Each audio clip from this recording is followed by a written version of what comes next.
Of course, there's a garbage truck in my way. Just take your time, garbage truck. Take your sweet time. It's not like I have a box of tortoises that just arrived from FedEx just waiting to be unboxed. We did it, y'all. We finally made it out here to hot Atlanta, Georgia, baby. And we found the most beautiful backyard to turn into our turtle oasis. It's so crazy to think that just 6 months ago, our backyard was less than 500 square feet.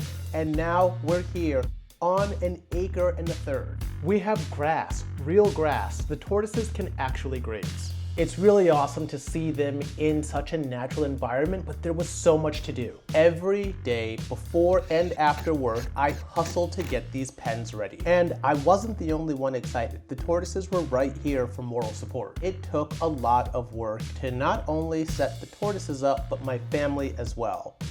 I went for a super naturalistic look for the shape of the pen. I tried to avoid as many 90-degree angles as possible. Day by day, the pen came together a bit more. I took some time to learn what worked and what didn't work for us here in Georgia. Adding the river rocks was a great way to give the tortoises a moisture barrier, because I didn't account for how much it actually rains in Atlanta, which is something we didn't really experience while living in Santa Clarita. Next, as a Californian, this one really hurt, but this tree had to go. This was an incredibly difficult thing to do. I could barely watch it, but I didn't grind the stump, so this fig tree is already starting to grow back and will be food next year. But this was all bittersweet. At the exact same time that I'm having all this fun with my little buddies, my newest tortoise, the Rock, was really struggling with a respiratory infection. Do you breathe these yet? No, I was hoping he was gonna be my big stud. Oh. But no, Mr. Rock. he is not. Okay, this is what we did, okay?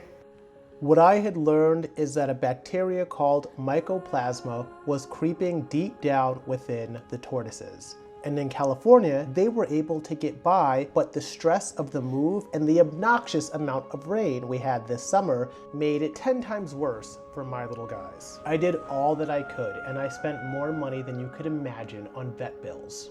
I couldn't believe that my little friends were dying, and the whole reason that we moved here was to give them a better life. And just as some were dying, and I had lost all hope, a few were doing the exact opposite, and they were thriving. It was during this period that the tortoise community really came through, not only sharing their personal war stories, but so many people reached out to help me rebuild my collection.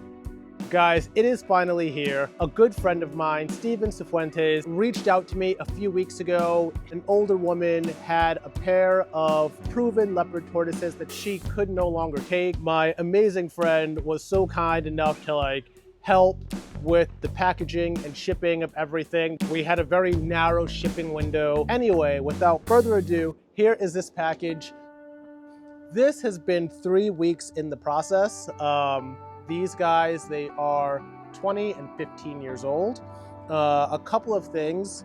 A, this package was delayed in shipping, so instead of the 24-hour shipping, it ended up being closer to an exact 48 hours of shipping. I'm gonna just go very lightly with the scissors. Also, because we are not in California anymore, he packaged me some cactus. So, all right, the box held up really, really well. Whoa, and here they are. And look at this girl. She is such a monster. She's huge. And here is the male here. Just gonna rip straight through here. Get out of here, yeez. Wow, look at this guy. Just a monster. Just so beautiful. First, I'm gonna look here. Definitely a runny nose a bit. It was a very stressful trip, and that is to be slightly expected. I think I've mentioned it before that leopard tortoises are just an incredibly sensitive species. They take a very long time to acclimatize to things. This female here is not showing any signs of discharge. So typically what you want to do when your tortoise is shedding, that's what you call it, you do want to separate them. Because leopards are so sensitive, I am not going to separate these two just yet. But right off the bat, they look great. You can tell that they are older. The male is about 15. Seeing really good sign there.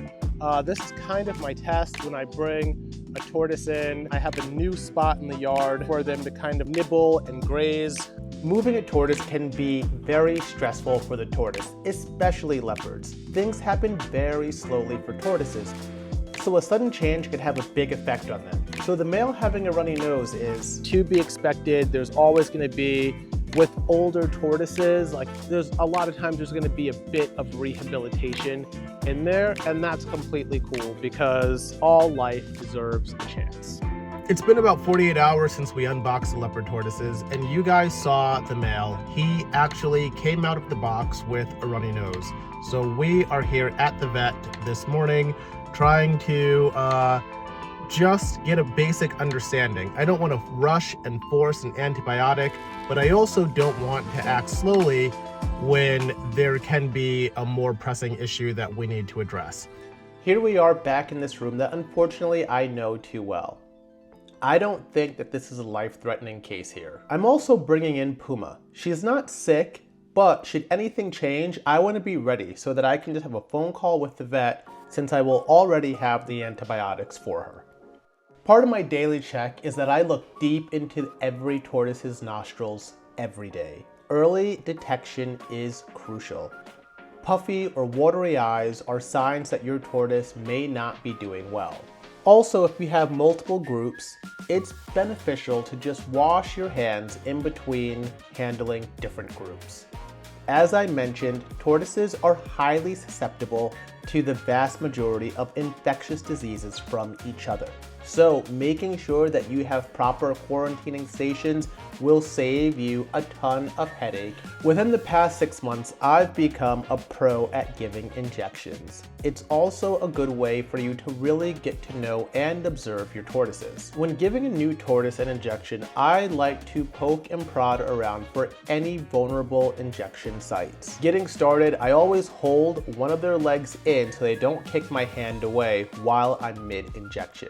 With the stronger tortoises, it's really difficult for me to find a good injection shot on the front two legs because they're really good at retracting into their shell. I find this ass shot the easiest spot, and I can make sure that we're all safe. And this lucky guy has 2 antibiotics. The second is administered orally, which I mix in with some nice warm Missouri to help mask the taste.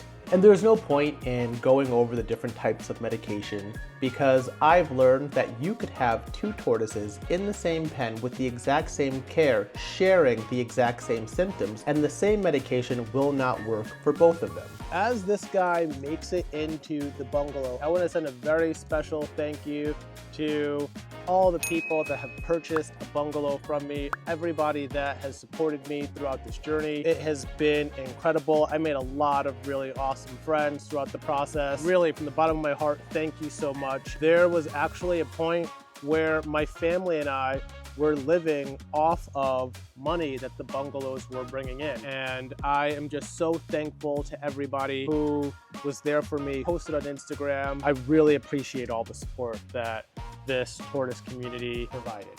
That's it for now, tortoisers. Peace out.